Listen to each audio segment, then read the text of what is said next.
Bienvenidos a su programa de Cabeza. Yo soy Andrés Roemer, con el propósito de traer las mentes más provocadoras del mundo a México y de México al mundo. Hoy vamos a hablar de arte, de creatividad, de reinventarnos, de urbanismo. Y para ello traemos a tres de los diseñadores más reconocidos del mundo, desde Nueva York y Shanghái. Señoras y señores, espero que les guste este programa y pensemos reinventando el futuro. Hello, my friends. How are you? It's a pleasure to be with you. Thank you for being with us. So Thank you for having me. The first question, because today we will talk a lot about creativity, about art, about your own projects, about the jungle of metropolitan cities, about the future of cities. But first of all, please, Dror, we could begin with you. We could start with you. Tell us your credentials. Who are you? Why for you it's so important to reinvent and to reinvent yourself, but to reinvent the world? Welcome, Dror. Thank you. Thank you so much for having me. So, hello from Connecticut. That's where we are at this moment. So for me, creativity have no boundaries. I never like to think specifically about whether I'm a designer or an artist or other creative. And from the moment that I moved to New York and started my practice, it was very clear to me that I like to really explore various typologies of design and really try to think about how design across the board can improve people's well-being. At some point, I realized that most of my colleagues, most of my friends are really specializing in one particular design discipline. And I love the idea of collaborating with specialists and really bringing various ideas to life. At some point, I realized that it's not just for the benefit of my own curiosity that I need to feed all my different areas of interest, but really the benefit is the idea that creativity have no boundaries. So why are we only looking at a very particular area? Thank you. Dror, could you share with us a little bit about your background? Where did you start working? About your book, that it's very, very popular and very impressive. And about some of the projects that you have shared, for example, the contest in the Middle East, etc., briefly. Yeah, so over the last 20 years, we've worked on various projects, from product design, Italian companies, Rosenthal, Bentley, Alessi, Capellini, and slowly moved into larger and larger projects in architecture and urban planning. The book is a compilation of all of this work from the studio. And it really kind of like show somewhat chronologically the project, but also organizing them slightly by relationship to one another. Now, over the last few years, our biggest focus is on the future of urbanism, and it's been a big shift that we'll talk about soon. Absolutely. Thank you very much. Aric, welcome. Thank you for being with us. Thank you, have the Andres. microphone. Great. Well, it's really nice to be here with Dror and Alan. Actually, Alan I've worked with previously, and Dror I've had the privilege of following his career for the past 15 years. I'm a curator. But I was a journalist when I first met Dror 15 years ago, but I'm now a curator based in Shanghai, working with different museums, institutions, and fairs around the world. Thank you very much. Alan, welcome. Thank you for being with us. Hello from Brooklyn, New York. Just wanted to say that the development of the book was itself kind of a style Dror product in its own way, in that it was a survey of ideas more than just products and results. And it was really important to try to get at the nature of this sort of creative process that, Dror is not a designer who works in, as he was saying, one typology or in a style. It's really more about how can an idea manifest and take into account different factors like chance and the process itself into the final result. And, Alan, about your own career, a little bit about your background. Yes, I am the editorial director of the Monticelli Press, which published Dror's book, Dror Dreams, and I have been a book editor and developer for most of my career, with some freelance projects and instruction and teaching in between. Great. So, well, thank you very much, the three of you. I will have a dialogue with you. Please, you can make questions to Dror. You can make questions among yourselves. The point here is to try to actually to have a good thinking, a deep thinking in terms of what's the cities of tomorrow. What's the problem today with some designers? What are you doing different? Of course, art and architecture changes depending on the zeitgeist of the spirit of the times. What do you think we should do today, and what do we need? And I will start with a question about a question. Dror, my question is for you. What should be the question that designers, artists today, and architects mainly, should pose to themselves as like the most relevant question to work on with, if we will create now like a generation of art and to deal with it? That's an excellent question. So first, I think that every creative should see themselves as, should see their responsibility to inspire the world to be a better place. You know, and everybody does it in their own way, and everybody does it from a different interest. For me, I think that when you're truly in touch with what you care about the most, when you're truly in touch with the things that move you and the values that you want to bring, then you know that you're doing the right thing. So I think it's very important for artists, designers, and other creative to really kind of ask themselves, where are the areas that I care the most about, and what is the kind of impact that I would like to bring to the world? And if it's not what I'm practicing, then maybe it's time to rethink what we're doing. Thank you very much. Aric or Alan, if you could, I mean, we will always talk about the cities of the future, but okay, we have to reinvent us, and nobody can actually talk about them in a very silly way. But I can imagine that in 2,000 years from now, like today, when we go back to what was art and things that survived, and those great pyramids and those great amazing things that are like those books from Shakespeare or like from Cervantes, that after hundreds of years, they are still there and everybody looked at them. What could be for you, any of you, that would like to share with the audience, like the city of today, that it's the nearest to understand what will be the city of the future, and why? Because many people think, the greatest buildings and the smart cities, but probably that is actually what is going against nature. And Dror have been working a lot to actually think about nature, and to, more than talking about design without borders, to actually try to make a new kind of design that goes along with nature and along with our biological, talking about logical beings. I don't know if you would like to elaborate on this. Whoever wants to share with us your ideas.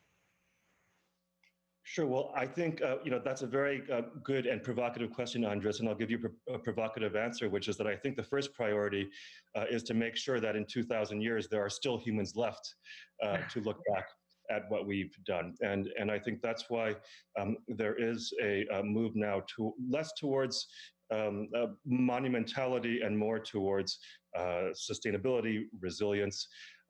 Maybe not so much problem solving.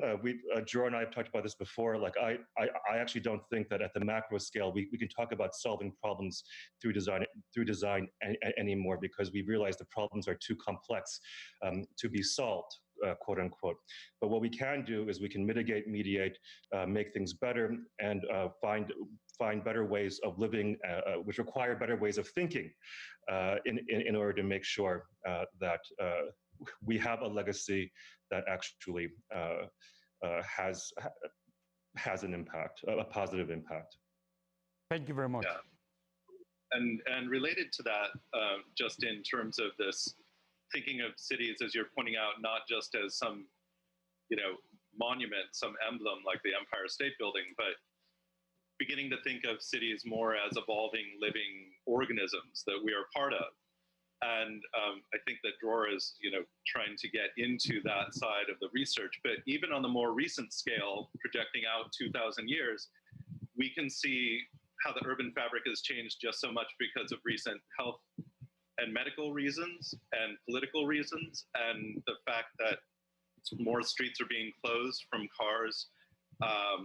If outdoor dining is about to happen in some of our cities, that many of them are taking parking spaces outside, and you just get to see how much space 2 cars takes up. And now it can be adapted to dining space. I mean, and this all happened very, very quickly and in response to some real pressures. And that is how some of the thinking towards the future of the cities is going to work. We know we can do it.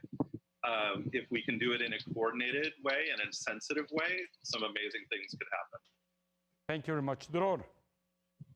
Yeah, so I think a couple of things, sometimes we think about the need to evolve an existing thing, and sometimes we think of complete reinvention, complete, massive change and a revolution towards something else.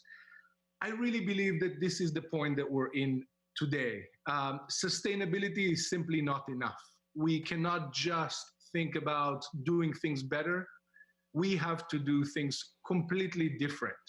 And when we think of the complexity of problems in cities, like Aric said, it's not about finding solutions. It's about really looking at one comprehensive approach that takes a whole different thing. So that can only be done when we are rethinking absolutely everything. So this is where, for us, the focus right now is not working on improving existing cities.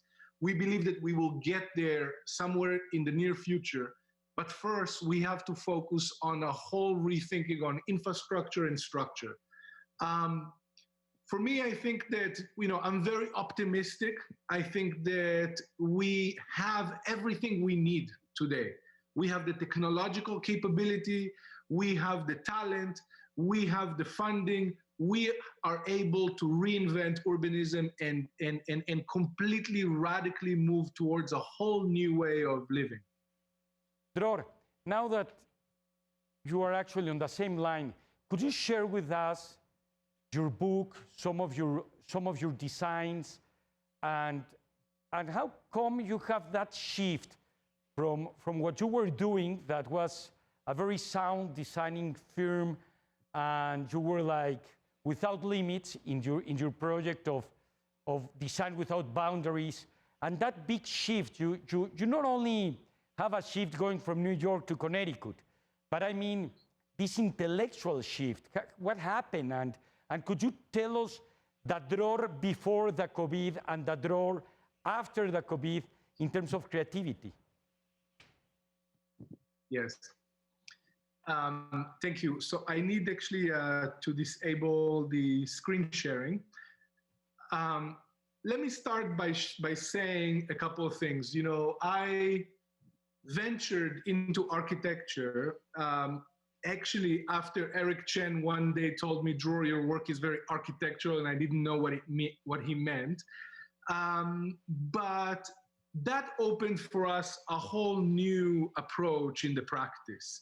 I think that at some point we realized that we are able to work on so many different types of projects that we care about by inviting a group of specialists to assist us in doing so.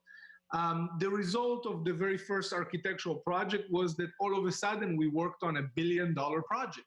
And that was a giant shift in scale. And then from there, realizing the power of ideas have no relationship to the scale of the project. You can design one product that can be manufactured in the millions, and it's a tiny little, product that changed tremendously the well-being of all humans. Or you can basically have, so I think that it's all about understanding the power of ideas. And I think that at some point 4 years ago, I said, if we take everything that we've done and we put it in a blender, what is that one thing that we want to focus on? And it was clear to me that it's the future of cities. But the future of cities is a very open concept. And of course, one thing is to start from zero, like the project that I know you were going to be part in the Middle East, and that they have this idea of the city that Dubai was going to be like nothing in relation with it, which I don't know what happened at the end. If you could tell me, I will appreciate it very much. But another thing is that what you already have, how to work on what you have, you cannot start from zero. It's not a blank slate. And from there on, work on it. What are you thinking about? You're thinking about from zero start a city of, or depending the context and what you already have there, how to work and evolve, and what do you mean the future in that sense? So that's an excellent question. As a starting point, and this is actually the reason why I called my book Dror Dreams, is that I think it's extremely important for creative to start with questioning everything and really dreaming and not being limited by the code, by the regulation, by the budget. For a period of time, let's go as far as our imagination can go, and then slowly let's see if we can land in a similar place when we are adding stuff to it. We're adding the limitation, we're adding the code, we're adding the manufacturing process. But there is something so important about, for me at least, starting with this idea that if there are no limits, if there are no limitation, what would you do? And this is how every project starts for me. Can you learn to think laterally? Can you really acquire that talent? Or do you believe that you were born with it?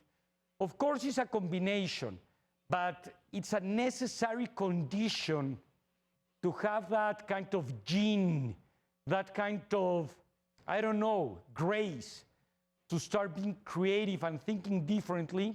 Or actually, in your particular cases, you think you learn it on the job training and learn it by doing it or by being with people that inspire you and taught it to you?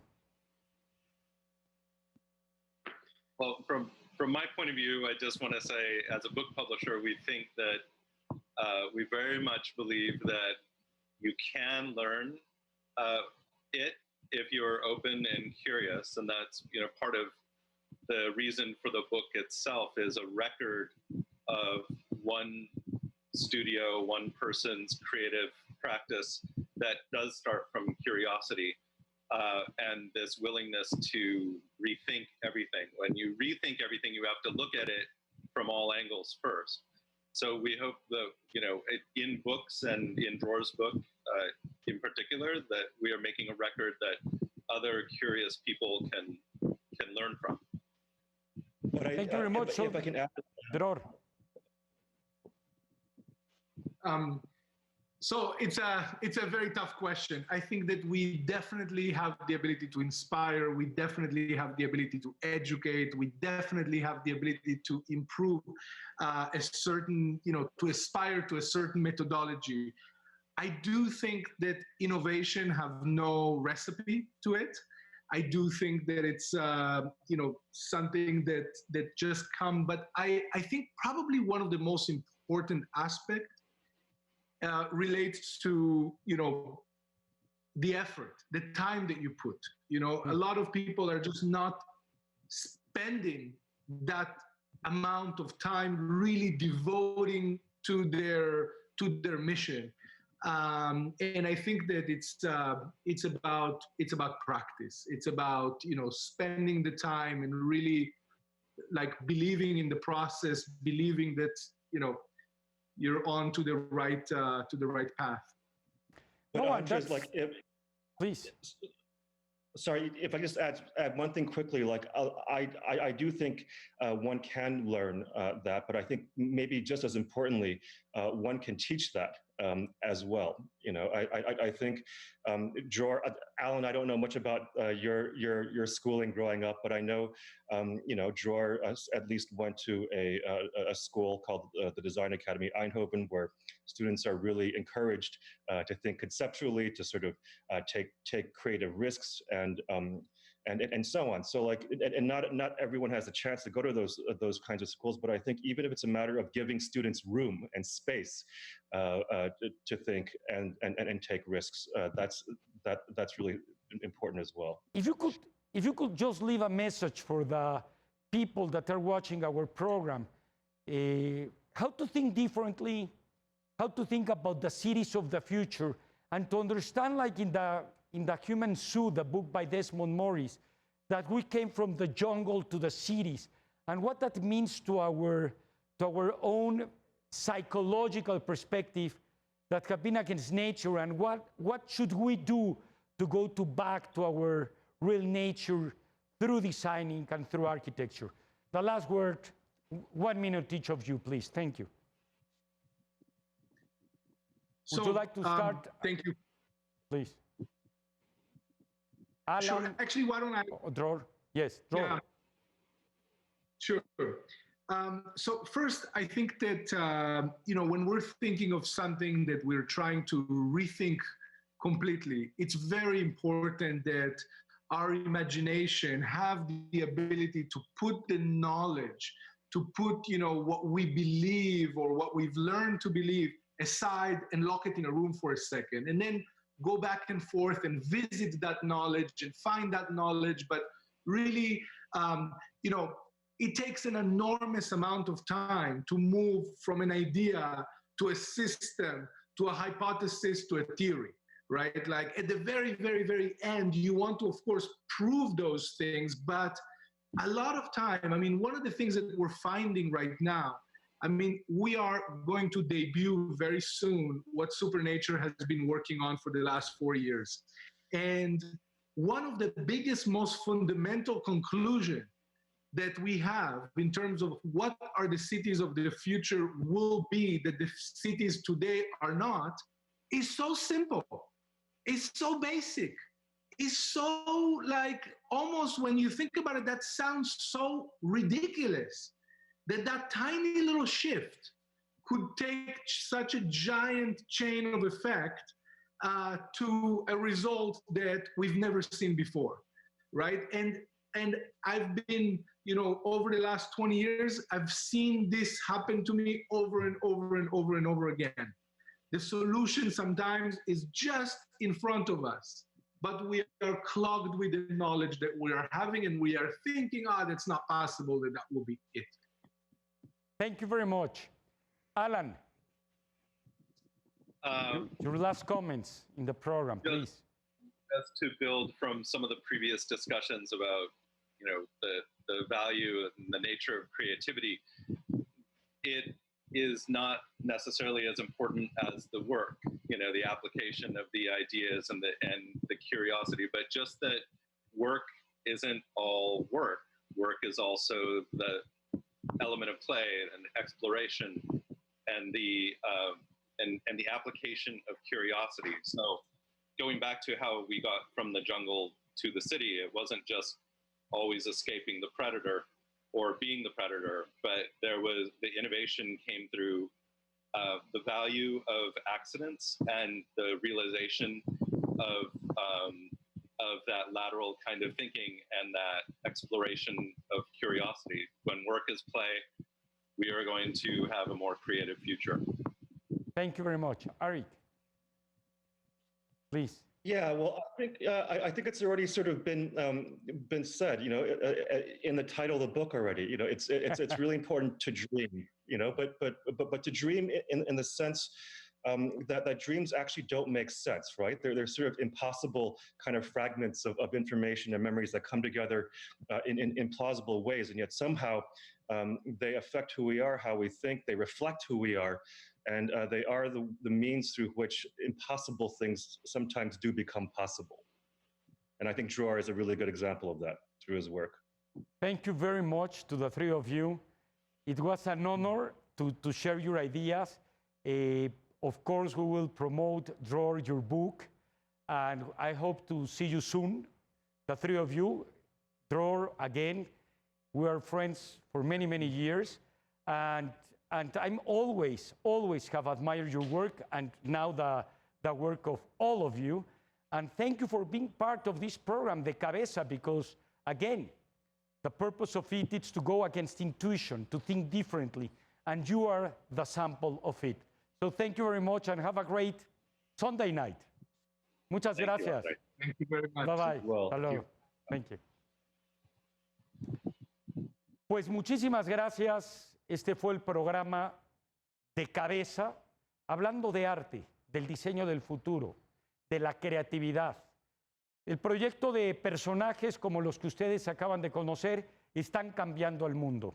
Son la gente que están dando las iniciativas en los, no solamente despachos de arquitectura, porque como ustedes saben, ellos, más que arquitectos de formación profesional, se han vuelto arquitectos sobre la marcha, pero los diseños que van con la humanidad, de la jungla a la ciudad y de la ciudad de nuevo a la jungla. Tengan un extraordinario domingo. Nos vemos la próxima semana aquí en su programa de Cabeza. Muchas gracias.